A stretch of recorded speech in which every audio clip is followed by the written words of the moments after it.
मेरे चैनल को सब्सक्राइब करें और बेल आइकन प्रेस करें ताकि कोई भी वीडियो मिस ना हो। वीडियो को अंत तक देखें और पसंद आए तो लाइक करें। नमस्कार मित्रों, मैं रवि शर्मा कुंडली सिखाने श्रृंखला में एक बार फिर आप सभी का स्वागत करता हूं।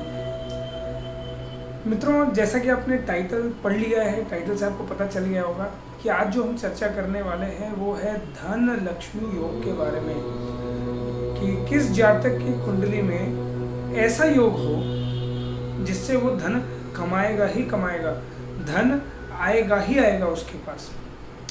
ये जो श्लोक हैं, ये 7 श्लोक हैं और ये श्लोक दिए गए थे ऋषि पराशर जी के द्वारा अपने शिष्य ऋषि मैत्रेय को।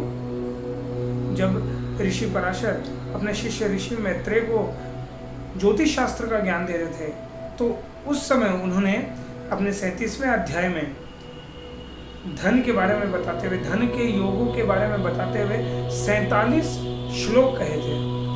उन 47 श्लोकों में जो मुख्यतः शुरुआत के 7 श्लोक हैं वो मैं आज आपके सामने बताने जा रहा हूँ। इन श्लोक के अनुसार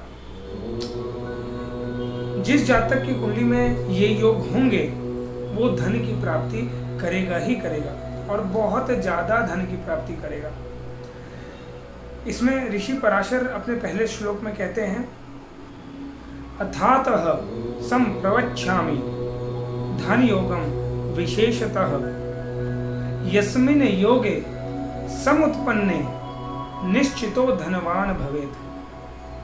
इसका अर्थ ये है, ऋषि पराशर कहते हैं कि अब मैं तुम्हें धन योगों के बारे में बताता हूँ और जिस जातक की कुंडली में यह योग होंगे वो निश्चित ही धनवान होगा। निश्चित ही, ये मैं नहीं कह रहा हूँ, ये ऋषि पराशर कह रहे हैं कि निश्चित ही धनवान होगा जो योग मैं बता रहा हूँ। अगर वो योग किसी जातक की कुंडली में हुए तो निश्चित ही वो धनवान होगा।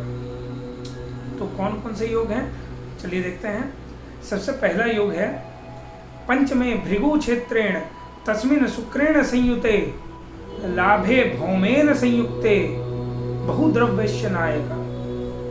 इसमें कहते हैं पंचमे भृगु क्षेत्रे, पंचमे मतलब पंचम भाव में, भृगु शुक्र, पंचम भाव में यदि शुक्र का क्षेत्र हो। शुक्र का क्षेत्र कौन कौन सा है?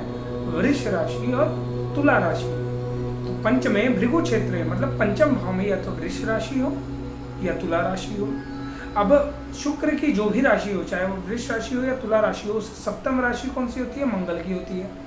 अगर वृष राशि है तो सप्तम राशि वृश्चिक होगी, यदि तुला राशि है तो सप्तम राशि मेष राशि होगी। तो यहाँ पर कहते हैं कि पंचमे भृगु क्षेत्र, पंचम भाव में भृगु का क्षेत्र हो, शुक्र का क्षेत्र हो, यानी कि तुला राशि या वृष राशि हो। यानी कौन कौन से लग्न हो गए? यदि वो तुला राशि हुआ तो मिथुन लग्न हो गया, यदि वो वृष राशि है तो मकर लग्न हो गया, क्योंकि मकर लग्न में ही पंचम भाव वृष राशि का होगा और मिथुन लग्न में पंचम भाव तुला राशि का होगा। तो ये तुला लग्न और मिथुन लग्न के लिए ये श्लोक कहा जा रहा है कि पंचमे भृगु क्षेत्रे तस्मे शुक्रेण संयुते, अगर उसी में शुक्र की युति मतलब शुक्र वहीं पर हो, अपने पंचम भाव में ही शुक्र हो, तुला राशि या वृष राशि पंचम भाव में हो और वहीं पर शुक्र हो, लाभे भौमेन संयुक्ते, आगे कहते हैं कि लाभ भाव में, लाभेन, लाभ भाव कौन सा है? 11th house. तो लाभेन भौमेन संयुक्ते मतलब लाभ भाव में, भौम मतलब मंगल, मतलब लाभ भाव, क्योंकि मंगल की राशि मैंने आपको बताया कि अगर इधर वृष हुआ तो इधर वृश्चिक होगा और इधर तुला हुआ तो इधर मेष होगा, यानी दोनों ही केस में लाभ भाव का स्वामी होगा मंगल।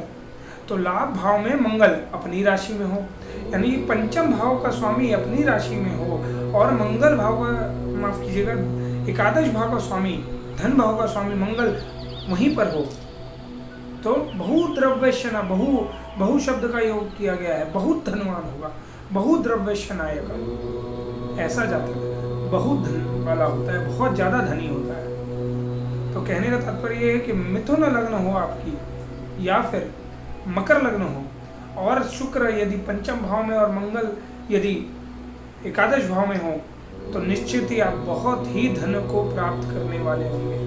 इसके बाद दूसरा श्लोक है उसमें कहते हैं पंचमे बुध क्षेत्र, पंचम भाव में बुध का क्षेत्र हो। बुध का क्षेत्र कौन कौन सा होगा?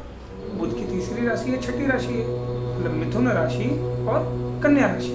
तो पंचमे बुध क्षेत्र तस्मिन बुध युते सति, उसी राशि में, अपनी ही राशि में, पंचम भाव में बुध हो। पंचमे बुध क्षेत्र, बुध क्षेत्र कौन कौन से लग्न में होगा ये देखते हैं। वृष लग्न, वृष लग्न में कन्या राशि पंचम भाव में होगी, और कन्या राशि के विपरीत जो राशि होगी वो गुरु की राशि होगी, मीन राशि। यदि पंचम भाव में बुध की कोई भी राशि हो, अगर मिथुन राशि है तो वहां धनु राशि होगी 11th हाउस में, और यहाँ पर यदि कन्या राशि है तो वहां पर मीन राशि होगी। खैर देखते हैं क्या कह रहे हैं। पंचमे बुध क्षेत्र यानी कि वृष लग्न की कुंडली हो, वृष लग्न की कुंडली हो या फिर कुंभ लग्न की कुंडली हो, वृष लग्न की कुंडली हो या कुंभ लग्न की कुंडली हो, दोनों में ही पंचम भाव का स्वामी होगा बुध। तो पंचमे बुध क्षेत्र तस्मिन बुध युते सती, वहीं पर बुध बैठा हुआ हो। आगे कहते हैं चंद्र भौमो गुरु लाभ है। चंद्र, चंद्रमा, भौम मतलब मंगल और गुरु, चंद्र मंगल और गुरु लाभ स्थान में हो, बहुद्रव्य नायक, बहुत धनवान होगा ऐसा जातक। इसे एक बार देखते हैं। अब कोई भी लग्न हो, चाहे वो वृष लग्न हो चाहे वो कुंभ लग्न हो, दोनों में ही देखें अगर, तो चंद्र मंगल और बुध 11th हाउस में है। पहली युति बन रही है चंद्र मंगल की। चंद्र मंगल धन लक्ष्मी योग, चंद्र मंगल शत्रुहंता योग, गुरु और चंद्रमा गज के श्री योग। गुरु और मंगल अपने आप में ये एक ऐसा योग है गुरु मंगल का, जिसकी कुंडली में गुरु मंगल का अच्छा योग हो, वो अपने आप में एक नेता या अपने आप में ठेकेदार या अपने आप में एक बहुत उच्च पदस्थ व्यक्ति बन जाता है और बहुत धन अर्जित करता है। और यहाँ पर गुरु चंद्र और मंगल की युति कहाँ पर है? धन भाव में। तो ये अपने आप में एक अच्छा योग बन गया। और ऋषि पराशर कहते हैं कि यदि बुध अपनी राशि में हो और साथ में गुरु मंगल और चंद्रमा 11वीं राशि में, अपनी राशि में गुरु हो, तो बहुत द्रव्य, ऐसा जातक बहुत धनी होता है। ये था दूसरा श्लोक। अगला श्लोक देखते हैं। पंचमे रवि क्षेत्रे तस्मे रवि युते सती। पंचमे रवि क्षेत्रे, रवि मतलब सूर्य, सूर्य का क्षेत्र कौन सा है? सिंह राशि। मेष लग्न में सिंह राशि पंचम भाव में होगी, तो यहाँ मेष लग्न की बात हो रही है। तो यदि आपका मेष लग्न है, पंचमे रवि क्षेत्र, पंचम भाव में रवि की राशि हो, सूर्य की राशि हो, सिंह राशि हो, यानी कि मेष लग्न हो, तस्मे रवि युते सती, उसी राशि में सूर्य बैठा हुआ। यहाँ पर खैर मैं आगे बताऊंगा। यहाँ पर आप देखिए कि हर श्लोक में पंचम भाव को लिया गया है, उसको क्यों लिया गया है वो भी मैं आगे चर्चा करूंगा। तो पंचमे रवि क्षेत्र तस्मे रवि युते सती, वहीं पर सूर्य बैठा हुआ हो। जब पंचम भाव में सूर्य की राशि होगी सिंह राशि, तो 11th हाउस में किसकी राशि होगी? शनि की राशि, कुंभ राशि। तो 11th हाउस के बारे में आप कहते हैं आगे, लाभो शनिंदे गुरो, लाभ भाव में शनिंदे, शनिंदु, शनि इंदु, इंदु मतलब चंद्रमा, लाभ हो शनिंदु गुरु, गुरु शनि चंद्रमा और गुरु, ये तीनों लाभ भाव में हो, बहुत द्रव्य नायक, बहुत धनवान होता है ऐसा व्यक्ति। मेष लग्न में यदि पंचम भाव में सूर्य हो और एकादश भाव में शनि चंद्रमा और गुरु की युति हो, तो ऐसा जातक बहुत धनवान होता है। अब यहाँ पर गज के श्री योग तो बन रहा है गुरु चंद्रमा से, लेकिन शनि और चंद्रमा का विष योग भी बन रहा है। तो बोलेंगे कि विष योग का बुरा परिणाम मिलेगा, विष योग से आपको अपमान का सामना करना पड़ सकता है, कलंकित होने का एक योग बनता है। उस योगों के बारे में यहाँ नहीं बताया जा रहा है। यहाँ बताया जा रहा है कि बहुत धनवान होगा, उसके क्या नेगेटिव परिणाम होंगे, क्या शनि और चंद्रमा की युति से कुछ नेगेटिव परिणाम होंगे? बिल्कुल होंगे। लेकिन यहाँ पर बात की जा रही है धन योग की। धन होगा कि नहीं होगा, यहाँ पर इस बारे में बताया जा रहा है। तो यदि मेष लग्न की कुंडली में पंचम भाव में सूर्य हो और एकादश भाव में शनि, चंद्रमा और गुरु की युति हो, बहुद्रव्यस्य नायक का ऐसा जातक बहुत धनवान होता है। मेष लगने के बाद आगे बढ़ते हैं। पंचमे तु शनि क्षेत्रे। अब शनि क्षेत्र, शनि का क्षेत्र कौन कौन सा है? मकर राशि और कुंभ राशि। अब मकर राशि और कुंभ राशि पंचम भाव में कब आएगी? जब कन्या लग्न हो, तुला लग्न हो। जब कन्या लग्न हो तो मकर राशि होगी, तुला लग्न हो तो कुंभ राशि होगी। तो पंचमे शनि क्षेत्रे तस्मै शनि युते सती, वहीं पर शनि बैठा हुआ हो। पंचम भाव में एक तो शनि का घर हो और वहीं पर शनि बैठा हुआ हो। इसका मतलब यहाँ पर बात हो रही है कन्या लग्न की और तुला लग्न की। अब यदि आपका कन्या लग्न है और तुला लग्न है और पंचम भाव में शनि हो, उसके बाद आगे क्या कहते हैं? लाभे रविंदु संयुक्ते। लाभ भाव में रविंदु, रवि और इंदु, इंदु मतलब चंद्रमा, रवि सूर्य और चंद्रमा की युति अगर हो 11th हाउस में, तो सूर्य और चंद्रमा की 11th हाउस में कौन सी राशि होगी पहले ये देखते हैं। यदि कन्या लग्न है तो 11th हाउस में कर्क राशि होगी, और तुला लग्न है तो 11th हाउस में सूर्य की राशि होगी, सिंह राशि। तो यदि पंचम भाव में शनि की राशि और शनि वहीं विराजमान है और 11th हाउस में या तो चंद्रमा की राशि हो या सूर्य की राशि हो, और दोनों वहां पर सूर्य और चंद्रमा युति बनाकर बैठे हुए हों, बहुद्रव्यस्य नायक ऐसा जातक बहुत ही धनवान होता है।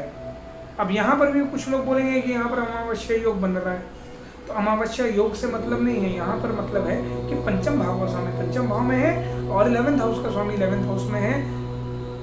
उस कंडीशन में यहाँ पर फिर ऋषि पराशर कहते हैं कि बहुद्रव्यस्य न, बहुत धनवान होगा जातक जो होगा। इसके बाद अगले श्लोक की तरफ देखते हैं। पंचमे तु भौम क्षेत्रे, पंचमे तु भौम क्षेत्रे तस्मे भौम युते सती। पंचम भाव में भौम अर्थात मंगल, पंचम भाव में मंगल की राशि हो और वहां पर मंगल विराजमान भी हो। अब मंगल की राशि कौन कौन सी है? तो मेष राशि और वृश्चिक राशि है। अब वृश्चिक राशि होगी तो कर्क लग्न होगा, यदि मेष राशि होगी तो धनु लग्न होगा। तो धनु लग्न और कर्क लग्न के बारे में यहां पर बताया जा रहा है। लाभो भृगु क्षेत्रे, लाभ भाव में शुक्र की राशि हो और वहां पर शुक्र बैठा हो। ये जो सबसे पहला श्लोक मैंने बताया था जिसमें पंचम भाव में शुक्र और 11th हाउस में मंगल है, ये उसका ऑपोजिट है कि पंचम भाव में अब मंगल की राशि है, वहां मंगल है, और 11th हाउस में शुक्र की राशि है, वहां पर शुक्र है। बहुद्रव्यस्य नायक ऐसा जातक भी बहुत धनवान होता है। जब पंचम भाव में ये कर्क लग्न और धनु लग्न के बारे में कहा गया, तो जब कर्क लग्न आपकी है या धनु लग्न आपकी है और पंचम भाव में मंगल बैठा हुआ है और 11th हाउस में शुक्र बैठा हुआ है, उस केस में भी यहाँ पर जातक बहुत धनी होगा। और जो आखिरी श्लोक है उसे देखते हैं। पंचमे शशि क्षेत्रे, शशि अर्थात चंद्रमा, पंचमे शशि क्षेत्रे तस्मिन शशि युते सती, वहां पर चंद्रमा ही बैठा हुआ हो। आगे कहते हैं लाभो शनि संयुक्ते, लाभो शनि संयुक्ते। लाभ भाव जब पंचम भाव में कर्क की राशि, माफ कीजिए पंचम भाव में चंद्रमा की राशि है, पंचम भाव में कर्क है, तभी वो चंद्रमा की राशि हुई। और कर्क कब आएगा? जब मीन लग्न होगा। तो मीन लग्न की कुंडली के लिए कहा जा रहा है कि यदि आपका मीन लग्न हो और पंचम भाव में चंद्रमा अपनी ही राशि में बैठा हो, लाभो शनि संयुक्ते, लाभ भाव 11th हाउस में शनि की राशि है, शनि खुद की राशि में बैठा हुआ हो,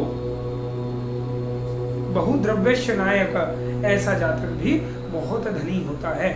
तो यहाँ पर हमने देखा कि किन किन लग्न में पंचम भाव का स्वामी जब पंचम भाव में स्थित हो, 11th हाउस का स्वामी 11th हाउस में किसी अन्य ग्रहों के साथ, किन किन ग्रहों के साथ युति बनाकर बैठा हो, तो यहाँ पर धन योग बनता है जिसमें जातक बहुत ज़्यादा धनी होता है। ये ऋषि पराशर ने अपने शिष्य ऋषि मैत्रेय को स्वयं बताया है।